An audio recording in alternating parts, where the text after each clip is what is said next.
지금 해외에서 뜻밖의 일이 벌어지고 있습니다. 외국인들이 한국 식당에 들어갔다가 놀라서 휴대폰부터 꺼내는 일이 세계 곳곳에서 벌어지고 있습니다. 단지 밥을 주문했을 뿐인데 테이블 위에 작은 접시들이 끝도 없이 올라오기 때문입니다. 김치, 나물, 김, 장아찌, 계란말이까지. 외국인들은 그 장면을 보고 이렇게 말합니다. 이렇게 먹는 나라 처음 봤다. 그리고 이 놀라운 경험은 어느 날 파리의 한 요리사에게도 찾아오게 됩니다. 20년 넘게 유럽 요리만을 믿어왔던 이탈리아 셰프 마르코 로시. 하지만 우연히 먹게 된 작은 반찬 한 조각이 그의 요리 인생을 완전히 바꾸어 놓게 됩니다. 그리고 그 변화는 파리의 한 레스토랑에서 벌어진 뜻밖의 사건으로 이어지게 됩니다. 과연 프랑스 요리사의 자존심을 흔든 한국 반찬의 정체는 무엇이었을까요? 지금부터 파리에서 실제로 벌어진 놀라운 이야기를 들려드리겠습니다. 시작에 앞서 좋아요, 구독 눌러주시면 영상 제작에 큰 힘이 됩니다. 안녕하세요. 저는 마르코 로시입니다. 올해 나이는 48살입니다. 이탈리아 밀라노에서 태어나 25살부터 요리사로 일했고 지금은 프랑스 파리 16구에 있는 작은 이탈리안 레스토랑을 운영하고 있습니다. 미슐랭 별은 없지만 단골 손님들 사이에선 꽤 이름이 알려진 곳이었죠. 저는 그때까지만 해도 세상의 요리는 크게 두 가지로 나뉜다고 믿었습니다. 유럽식과 그 나머지. 오만한 생각이었지만 20년 넘게 주방에서 살아온 사람이라면 누구나 한 번쯤 품게 되는 착각이기도 했어요. 저는 그 착각 안에서 꽤 오랫동안 그리고 꽤 편안하게 살아왔습니다. 그 모든 게 무너지기 시작한 건 작년 어느 늦가을이었어요. 파리 11구 벨빌 구역에 새로운 가게가 하나 생겼다는 소식을 처음 들은 건 단골 식재료상 피에르에게서였습니다. 한국 사람이 반찬 가게를 열었는데 동네에서 난리가 났다는 거였어요. 저는 처음엔 그냥 웃어넘겼습니다. 반찬이 뭔지도 몰랐고 솔직히 알고 싶지도 않았죠. 한국 음식이라면 불고기 정도는 들어봤지만 그게 전부였어요. 그리고 그 정도면 충분하다고 생각했습니다. 아시아 음식이 아무리 인기를 끌어도 결국 유럽 요리의 정교함과는 다른 차원이라는 생각이 마음 한켠에 자리하고 있었어요. 지금 돌아보면 정말 부끄러운 생각이지만 그때의 저는 그게 편견인 줄도 몰랐습니다. 그런데 한 주가 지나고 또 한 주가 지나도 피에르는 그 이야기를 그치지 않았어요. 급기야 제 주방 보조 레아마저 점심시간에 그 가게에 다녀오더니 눈을 반짝이며 이런 말을 하는 겁니다. 셰프, 가보셔야 해요. 그냥 음식이 아니에요. 그 말이 마음에 걸렸습니다. 22살짜리 아이가 그런 표정을 짓는 건 흔한 일이 아니었으니까요. 그래도 저는 며칠을 더 버텼어요. 바쁘다는 핑계를 댔지만 사실은 가보고 싶지 않은 마음이 더 컸습니다. 내가 모르는 세계가 거기 있을 것 같아서 그게 오히려 불편했던 거였죠. 요리사로서 자존심이라는 게 때로는 시야를 가리는 벽이 됩니다. 저는 그 벽 뒤에 꽤 오래 숨어 있었어요. 결국 저는 어느 목요일 오후 가게 문을 닫고 혼자 벨빌로 걸어갔습니다. 딱히 기대는 없었어요. 그냥 소문이 어느 정도인지 확인하고 별거 없다는 걸 확인하고 돌아오려는 심산이었죠. 그런데 골목 어귀에서부터 뭔가 달랐습니다. 냄새였어요. 발효된 무언가 짭조름하면서도 깊고 익숙한 듯 낯선 냄새가 바람을 타고 흘러나오고 있었습니다. 저는 나도 모르게 발걸음을 빠르게 했어요. 가게 이름은 한글로 적혀 있었고 그 아래 작은 글씨로 파리 반찬집이라고 써 있었습니다. 유리창 너머로 들여다보니 진열대가 빽빽하게 들어차 있었어요. 작은 그릇들이 줄지어 놓여 있는데 색깔이 어찌나 다양한지 처음엔 꽃집인 줄 알았을 정도였습니다. 빨갛고 하얗고 갈색이고 초록빛이고 뚜껑도 없이 그냥 소복하게 담겨 있는 것들이 20가지는 넘어 보였어요. 안으로 들어서자마자 한 여성이 나왔습니다. 50대 중반쯤 되어 보이는 분이었는데 앞치마를 두르고 있었고 눈가에 잔주름이 깊었지만 눈빛은 또렷했어요. 나중에 알고 보니 그분이 바로 이 가게 사장인 김순옥 씨였습니다. 프랑스어를 조금 하셨는데 손짓과 눈짓으로 먼저 뭔가를 내미셨어요. 작은 나무 이쑤시개에 꽂힌 무 조각이었습니다. 저는 별 생각 없이 입에 넣었어요. 그 순간이 지금도 선명합니다. 처음엔 새콤했어요. 그 다음엔 단맛이 왔고 그 뒤로 아주 미세한 매운 기운이 혀끝을 스쳤습니다.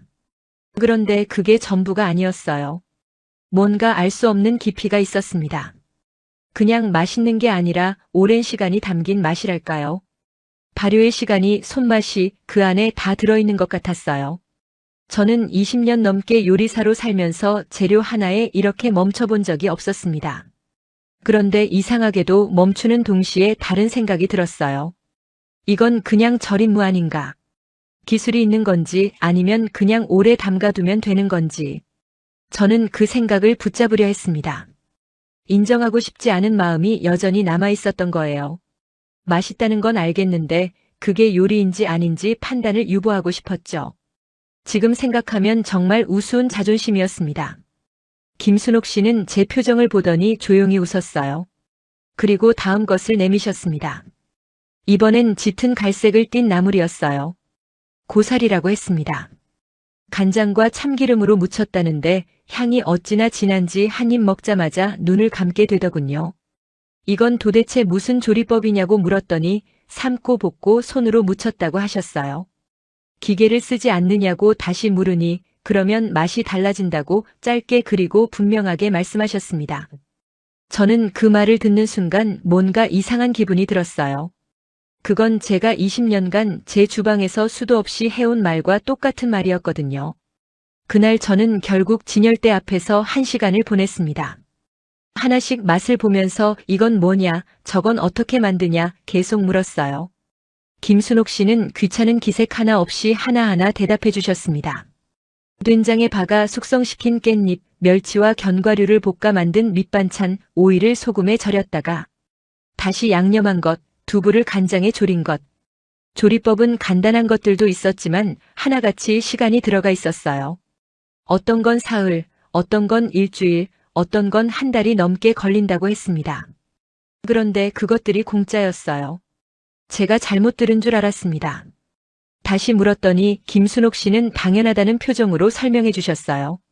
한국에서는 밥을 먹을 때 반찬이 함께 나오는데 반찬은 따로 값을 받지 않는 것이 기본이라고요. 여기서도 그 방식을 그대로 하고 싶었다고 하셨습니다. 그래서 밥 한 그릇을 시키면 그날 준비된 반찬이 함께 나온다고. 저는 그 말을 듣고 솔직히 말이 안 된다고 생각했어요. 요리사의 시각에서 보면 저 진열대에 늘어선 것들은 어느 것 하나 허투루 만든 게 없었거든요. 재료비도 시간도 손이 얼마나 들어갔을지 어림잡아도 만만치 않았습니다. 그걸 서비스로 낸다는 건 유럽의 어떤 레스토랑도 상상하지 못할 방식이었어요. 저는 밥 한 그릇을 주문했습니다. 흰 쌀밥이 담긴 그릇과 함께 작은 접시 7개가 나왔어요. 된장찌개, 김치, 시금치나물, 콩자반, 멸치볶음, 깍두기, 그리고 계란말이. 테이블 위에 그것들이 늘어서는 순간 저는 그만 숨을 멈추고 말았습니다. 이건 단순한 밥상이 아니었어요. 이건 하나의 세계였습니다. 각각의 접시가 저마다 다른 맛과 질감을 가지고 있었고 그것들이 서로 충돌하지 않고 조화를 이루고 있었어요. 짠 것과 단 것, 매운 것과 고소한 것, 부드러운 것과 아삭한 것이 한 테이블 위에 공존하고 있었습니다. 20년 동안 코스 요리를 설계해온 사람으로서 저는 이 밥상이 얼마나 치밀하게 설계된 구조인지 단번에 알아볼 수 있었어요. 그리고 그걸 알아봤을 때 저는 처음으로 부끄러움 같은 걸 느꼈습니다. 그때 가게 안으로 손님이 들어왔어요. 동네에 사는 듯한 프랑스 부부였는데 들어오자마자 자연스럽게 자리를 잡고 앉더군요. 단골이 분명했습니다. 김순옥 씨가 아무 말 없이 밥과 반찬을 내오자 남자가 된장찌개를 한 숟갈 떠마시며 눈을 감았어요. 그 얼굴이 제 머릿속에서 지워지지 않았습니다. 저는 밥을 다 먹고 나서도 한참을 앉아 있었어요. 그리고 나오면서 김순옥 씨에게 한 가지를 여쭤봤습니다. 왜 파리에 오셨냐고. 딸이 있어서 오셨을 것 같다는 막연한 짐작으로 물었는데 대답이 예상과 달랐어요. 고향에서 30년 가까이 반찬 가게를 했는데 재개발로 건물이 헐렸다고 하셨습니다. 단골 손님들과 마지막 인사를 하고 가게 문을 닫던 날 이제 어떻게 살아야 하나 막막했다고. 그런데 마침 파리에 있는 지인이 이쪽에도 한국 음식을 그리워하는 사람들이 많다고 알려줬고 그 말 하나 믿고 왔다고 하셨어요. 짐은 항아리 몇 개가 전부였다고 하셨습니다. 그 말을 듣는 순간 진열대에 늘어선 반찬들이 다르게 보였어요. 저건 그냥 음식이 아니구나. 저분이 30년을 살아온 방식이 저기 담겨 있는 거구나. 집으로 돌아오는 길 저는 벨빌 거리를 천천히 걸었습니다. 그리고 한 가지 질문이 머릿속을 계속 맴돌았어요. 나는 20년 동안 요리를 해왔는데 과연 내 음식 안에 저런 시간이 담겨 있기는 한 걸까요? 그 이후로 며칠 동안 저는 그 반찬들이 머릿속에서 떠나질 않았습니다. 요리사로 20년을 살아오면서 이런 일은 거의 없었어요. 한번 먹은 음식이 자꾸 생각난다는 건 그 음식이 단순히 맛있었던 게 아니라는 뜻이거든요. 뭔가 설명되지 않는 게 있을 때 우리는 그걸 계속 되새기게 됩니다. 저는 사흘째 되던 날 결국 다시 벨빌로 발걸음을 옮겼어요. 그런데 가면서도 저는 속으로 이렇게 생각했습니다. 한 번 더 가는 건 그냥 확인하러 가는 거야. 정말 그렇게 대단한 건지 다시 보러 가는 거지 빠져드는 게 아니라고. 요리사의 자존심이 끝까지 버티고 있었어요. 인정하는 순간 뭔가를 잃는 것 같은 기분이 드는 거였습니다. 지금 생각하면 정말 어이없는 고집이었는데 그때는 그게 진심이었어요. 김순옥 씨는 제가 들어서자 놀라는 기색 없이 고개를 끄덕였습니다. 마치 올 줄 알았다는 듯이. 그 표정이 오히려 저를 더 당황스럽게 만들었죠. 저는 자리에 앉으면서 이번엔 그냥 먹으러 온 게 아니라고 했어요. 반찬을 만드는 방식을 좀 더 알고 싶다고 솔직하게 말했습니다. 그분은 잠시 저를 바라보더니 주방으로 들어오라고 손짓했어요. 그 주방은 작았습니다. 유럽의 레스토랑과는 비교도 안 되게 작은 공간이었지만 놀랍도록 정돈되어 있었어요. 한쪽 벽엔 크고 작은 항아리들이 줄지어 있었고 냉장고 옆엔 손으로 쓴 메모지들이 빼곡하게 붙어 있었습니다. 어떤 반찬을 언제 담갔는지 언제 꺼내야 하는지 적어놓은 것들이었어요. 저는 그 메모지들을 보는 순간 이건 레시피가 아니라 달력이라는 생각이 들었습니다. 시간을 관리하는 방식이 요리의 일부인 거였어요. 김순옥 씨는 그날 깍두기를 담그고 있었습니다. 물을 네모나게 썰어 소금에 절이는 단계였는데 절이는 시간이 중요하다고 하셨어요. 너무 짧으면 물이 빠지지 않고 너무 길면 무가 너무 물러진다고요. 저는 그 이야기를 들으면서 리조또 쌀을 볶는 과정이 떠올랐습니다. 기다림이 맛을 만든다는 원리는 어느 나라 요리든 똑같구나 하는 생각이 처음으로 들었어요. 그런데 그 생각이 드는 순간 저는 또 스스로를 붙잡았습니다. 비슷한 것처럼 보여도 다른 거라고 리조또와 깍두기를 같은 선상에 놓으면 안 된다고. 이상하게도 동의하고 싶지 않은 마음이 계속 올라왔어요. 내가 평생 해온 요리와 이 작은 주방에서 만들어지는 것들이 같은 무게를 가진다는 걸 선뜻 받아들이기가 어려웠던 거죠. 그게 얼마나 좁은 생각인지는 한참 뒤에야 알았습니다. 그날 2시간을 그 주방에서 보냈어요. 김순옥 씨는 말이 많은 분이 아니었습니다. 설명보다는 직접 보여주는 방식이었고 제가 물어볼 때만 대답하셨어요. 하지만 그 과정에서 저는 중요한 걸 하나 발견했습니다. 반찬 하나하나가 독립된 요리이면서도 동시에 다른 반찬들과 함께 놓였을 때 완성된다는 것. 홀로는 짠 것도 다른 것과 함께 먹으면 균형을 이루는 것들이었어요. 마치 오케스트라처럼 각자는 한 파트인데 합쳐지면 전혀 다른 무언가가 되는 거였습니다. 그리고 그걸 깨달은 순간 저는 더 이상 버티기가 어려워졌어요. 돌아오는 길에 저는 레아에게 전화를 걸었습니다. 내일 점심 다 같이 벨빌 가자고. 주방 직원 셋을 다 데려갔어요. 레아 그리고 5년째 함께 일하고 있는 앙투안과 디에고. 앙투안은 소스 전문이었고 디에고는 파스타를 담당하고 있었죠. 이 친구들은 프랑스 요리 외에 다른 건 크게 관심이 없는 편이었어요. 그런데 가게에 들어서자마자 분위기가 달라졌습니다. 앙투안이 된장찌개 냄새를 맡더니 이게 뭐냐고 물었어요. 설명하기 전에 한 숟갈 먹여봤더니 눈썹이 올라가더군요.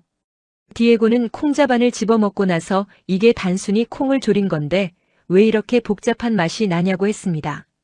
레아는 이미 와본 적이 있는데도 또 감탄하고 있었어요. 김치를 먹으면서 이건 먹을수록 달라진다고 혼자 중얼거리더군요. 저는 그 모습들을 보면서 묘한 감정이 들었습니다. 내가 처음 이곳에 왔을 때 느꼈던 저항감을 이 친구들은 아무렇지도 않게 뛰어넘고 있었어요. 편견이 없으니 온전히 느낄 수 있는 거였죠. 그게 조금 부러웠습니다. 그날 우리 넷은 그 작은 테이블에서 2시간 가까이 있었어요. 처음엔 반찬 이야기를 하다가 나중엔 자기 나라 발효 음식 이야기로 번졌습니다. 앙투아는 콩피를 이야기했고 디에고는 이탈리아 할머니가 만들던 피클 얘기를 꺼냈어요. 저는 그 대화를 들으면서 뭔가 신기한 기분이 들었습니다. 서로 다른 나라의 요리사들이 한국 반찬 가게 안에서 각자의 음식 기억을 꺼내놓고 있는 거였으니까요. 그러면서 저는 김순옥 씨를 다시 바라봤습니다. 그분은 우리 테이블에 오가며 반찬을 더 가져다 주면서도 별 말씀이 없으셨어요. 그냥 조용히 보충해주고 조용히 물러나셨죠. 그런데 그 모습이 어딘가 낯이 익었어요. 한참을 생각하다가 알았습니다. 오래된 이탈리아 시골 식당에서 주인 할머니가 손님상을 차려주던 방식과 닮아 있었어요. 많이 먹어라, 맛있냐, 아무 말 없이 그냥 계속 채워주던 그 모습.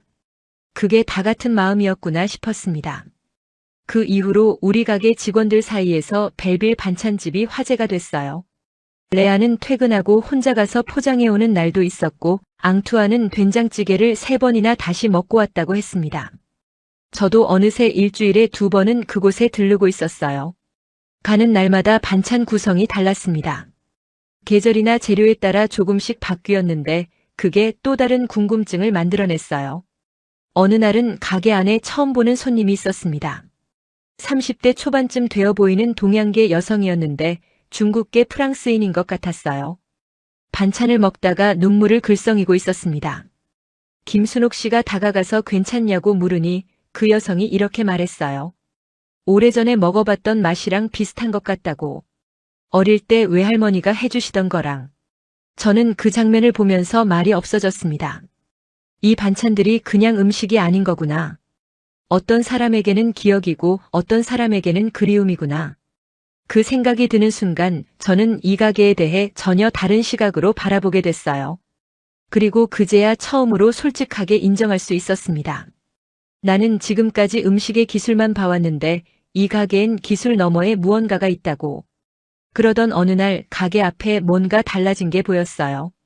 유리창에 종이가 하나 붙어 있었습니다. 가까이 다가가 보니 프랑스어로 쓰여 있었어요. 다음 주 토요일 한국 반찬 만들기 체험 수업. 단 6명만. 저는 그 종이를 한참 바라봤습니다. 그리고 가게 안으로 들어가서 김순옥 씨에게 물었어요. 신청을 받냐고. 그분은 고개를 끄덕이며 명단을 보여줬는데 이미 5명이 채워져 있었습니다. 남은 자리는 딱 하나였어요. 저는 그 자리가 내 것이 되어야 한다고 그 순간 확신했습니다. 며칠 전까지만 해도 이 가게에 선뜻 발을 들이지 못하던 사람이 이제는 배우고 싶다는 마음이 이렇게 강하게 드는 게 스스로도 신기했어요. 그런데 명단을 받아든 김순옥 씨의 얼굴이 잠시 굳었습니다. 무언가를 생각하는 표정이었는데 저는 왜 그런지 그 이유를 바로 알 수 없었어요. 그리고 그 표정이 저를 이상하게도 불안하게 만들었습니다. 토요일 아침 저는 평소보다 일찍 일어났습니다. 반찬 만들기 체험 수업이 있는 날이었어요. 전날 밤엔 괜히 설레는 기분에 잠도 잘 오지 않았습니다. 20년 넘게 요리사로 살아오면서 남의 주방에서 배운다는 게 이렇게 두근거리는 일인지 몰랐어요. 어린 시절 처음 요리학교에 들어가던 날 이후로는 처음 느껴보는 감각이었죠. 벨빌에 도착하니 이미 다른 참가자들이 와 있었습니다. 6명 중 저 말고 5명은 모두 프랑스인이었어요. 40대 부부 1쌍, 30대 여성 2, 그리고 60대 남성 1명. 각자 왜 신청했는지 잠깐씩 이야기를 나눴는데 이유가 다 달랐습니다. 부부는 친구 집에서 한국 음식을 먹어본 뒤 직접 만들어보고 싶었다고 했고 30대 여성 중 1명은 한국 드라마를 보다가 밥상 장면에 반해서 왔다고 했어요. 60대 남성은 그냥 새로운 게 하고 싶었다고 짧게 말했습니다. 김순옥 씨는 그날 평소와 달리 뭔가 단단한 표정이었어요. 수업은 간단한 인사로 시작됐습니다. 오늘은 반찬 3가지를 같이 만들 거라고. 시금치나물, 멸치볶음, 그리고 오이무침. 어렵지 않지만 손이 가는 것들이라고 하셨죠. 저는 그 과정이 정말 좋았어요. 시금치를 데치는 타이밍, 물기를 손으로 짜는 방식, 참기름과 간장을 넣는 순서. 하나하나가 왜 그렇게 해야 하는지 이유가 있었습니다. 요리사의 습관이라는 게 무서운 거라서 가르쳐주는 방식보다 내 방식이 먼저 나오려 할 때마다 억지로 손을 멈추고 다시 김순옥 씨의 손을 바라봤어요. 수업이 끝나갈 무렵 우리가 만든 반찬들이 테이블에 올라왔습니다. 다 같이 앉아서 먹는 시간이었는데 그 분위기가 참 이상하게 따뜻했어요. 처음 만난 6명이 같은 음식을 만들고 함께 먹으니까 대화가 자연스럽게 이어졌습니다. 음식이 사람을 이어주는 방식이 이런 거구나 싶었어요. 그런데 그 자리에서 한 가지 이야기가 나왔습니다. 60대 남성이 조심스럽게 입을 열었어요. 자기 친구가 파리 5구에 새로 생긴 퓨전 레스토랑에서 일하는데 거기서 한국 반찬을 메뉴에 넣으려고 한다는 거였습니다. 그런데 그 레스토랑이 반찬 레시피를 어딘가에서 무단으로 가져다 쓴다는 소문이 돈다고 했어요. 우리 모두 같은 곳을 떠올렸습니다. 분위기가 묘하게 가라앉았어요. 저는 김순옥 씨를 바라봤습니다. 표정이 굳어 있었어요. 이미 알고 있었거나 아니면 비슷한 이야기를 전에도 들은 적 있는 것 같은 얼굴이었죠. 하지만 아무 말씀도 하지 않으셨어요. 그냥 자리에서 일어나 주방으로 들어가셨습니다. 저는 그날 집으로 돌아오면서 계속 그 표정이 마음에 걸렸어요. 그리고 사흘 뒤 저는 우연히 그 레스토랑 앞을 지나게 됐습니다. 5구에 있는 곳이었는데 외관이 꽤 세련됐어요. 통유리에 조명이 잘 설계되어 있었고 입구에 메뉴판이 붙어 있었습니다. 저는 멈춰서 그 메뉴판을 읽었어요. 한국식 발효 채소 모둠, 전통 방식의 콩조림, 참기름 향 나물 플래터. 설명이 그럴듯했지만 저는 요리사니까 알 수 있었습니다. 설명의 언어가 음식을 아는 사람의 것이 아니었어요.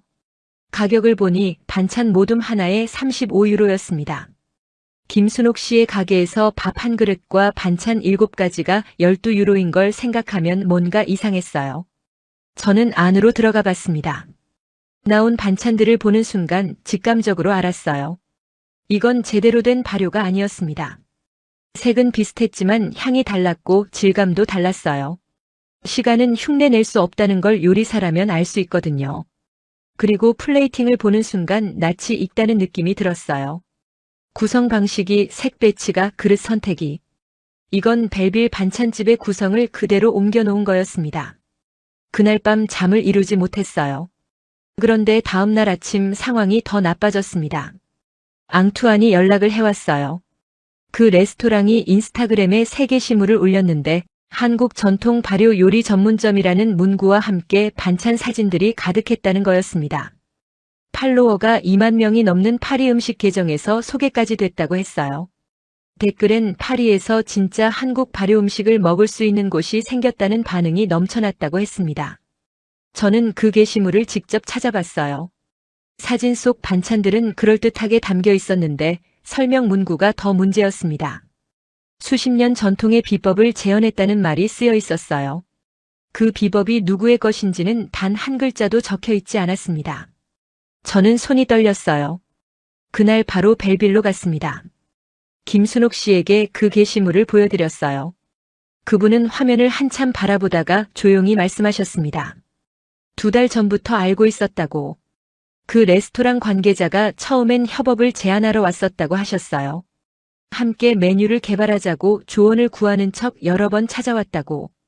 그런데 결국 아무 합의도 없이 비슷한 걸 메뉴에 올렸다는 걸 나중에 알게 됐다고 하셨습니다. 법적으로 문제를 제기할 수 있냐고 물었더니 김순옥 씨는 고개를 저었어요. 레시피엔 저작권이 없다고. 그리고 이런 일이 이번이 처음이 아니라고 하셨습니다. 그 말이 가슴에 꽂혔어요. 처음이 아니라는 말.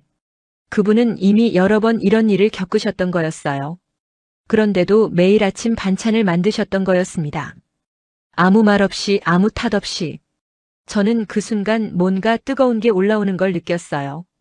그날 밤 파리 음식 커뮤니티 온라인 게시판에 글이 하나 올라왔습니다.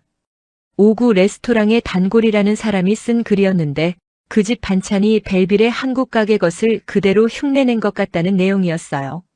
댓글이 빠르게 달렸습니다.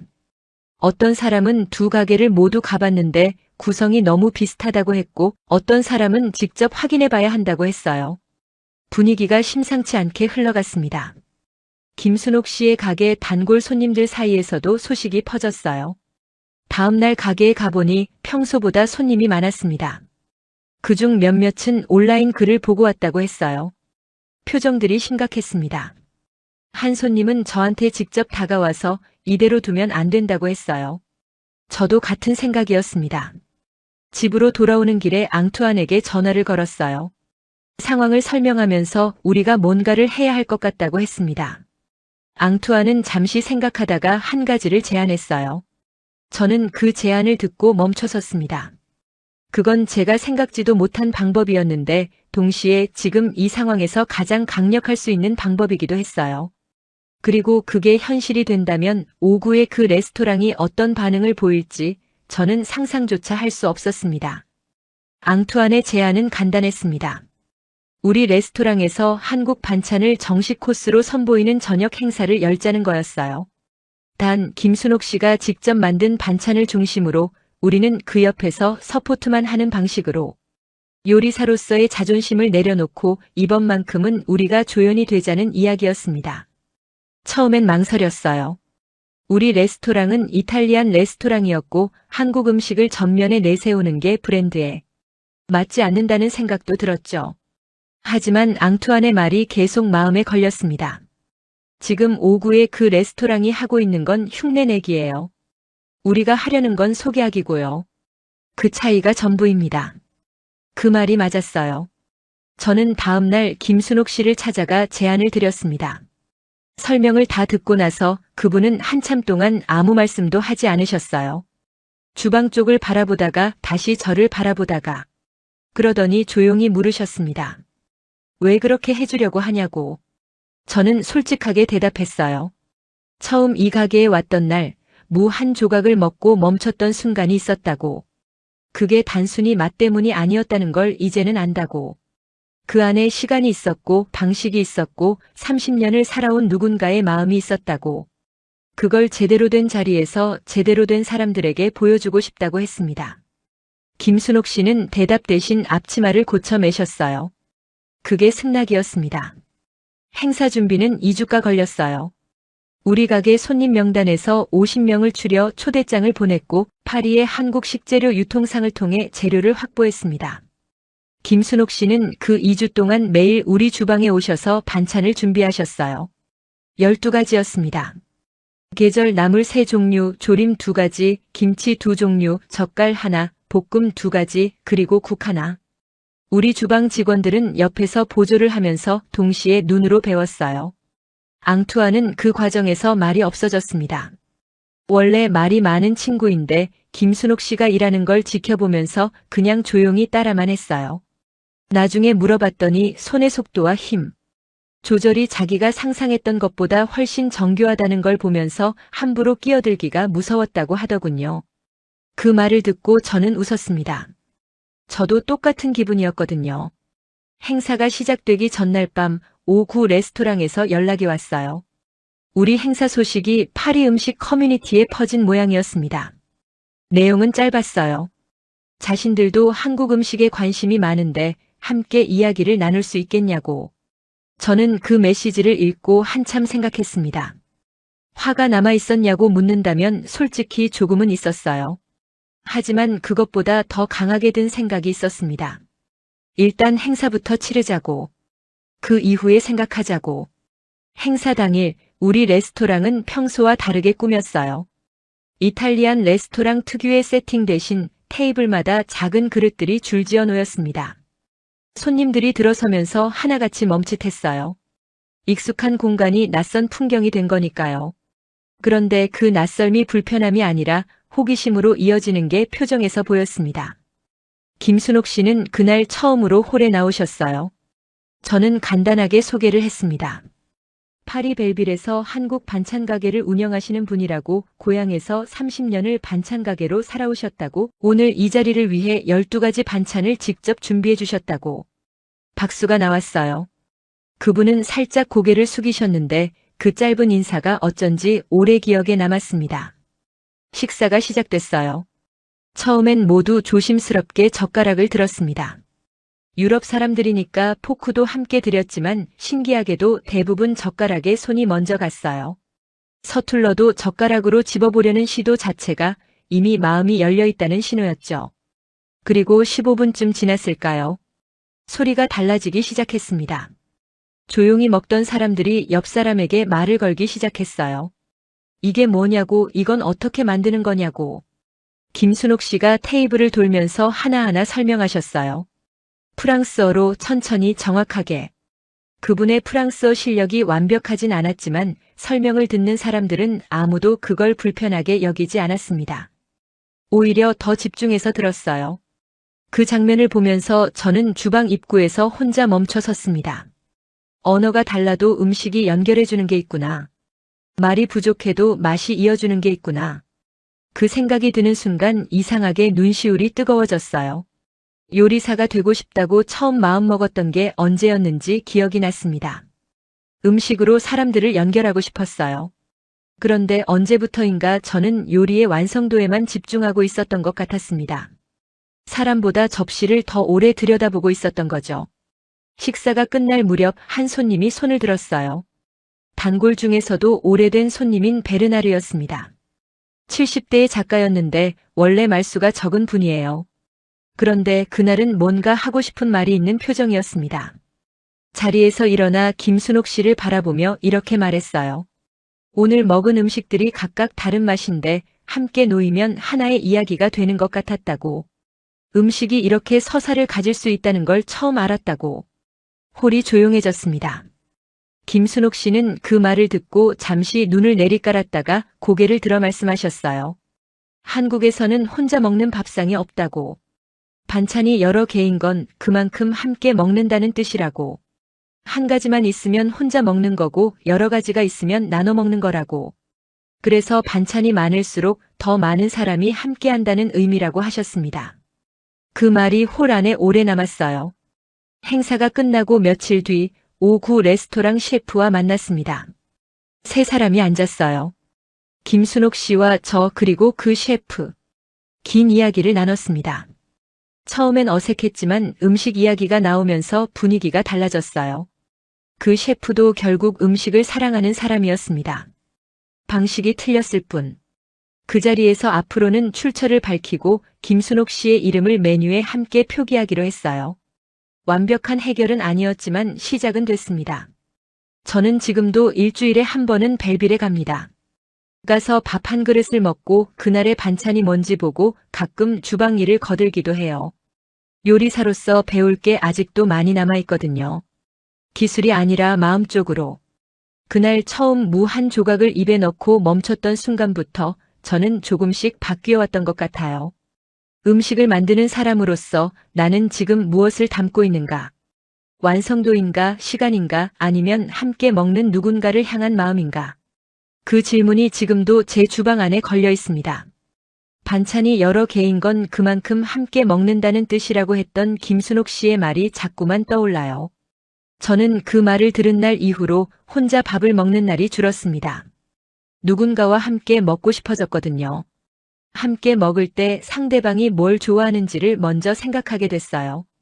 내 요리를 보여주는 자리가 아니라 상대가 편하게 먹을 수 있는 자리로 만들고 싶어졌죠. 그게 한국 반찬이 저에게 가르쳐준 것이었습니다. 화려하지 않아도 비싸지 않아도 여러 개가 함께 놓이면 하나의 마음이 된다는 것. 그 마음이 밥상 위에 놓이는 순간 먹는 사람은 그걸 맛이 아니라 온도로 느낀다는 것. 그날 이후 저 마르코 로시는 한국 음식을 단순한 요리가 아니라 하나의 문화로 그리고 하나의 마음으로 기억하게 되었습니다.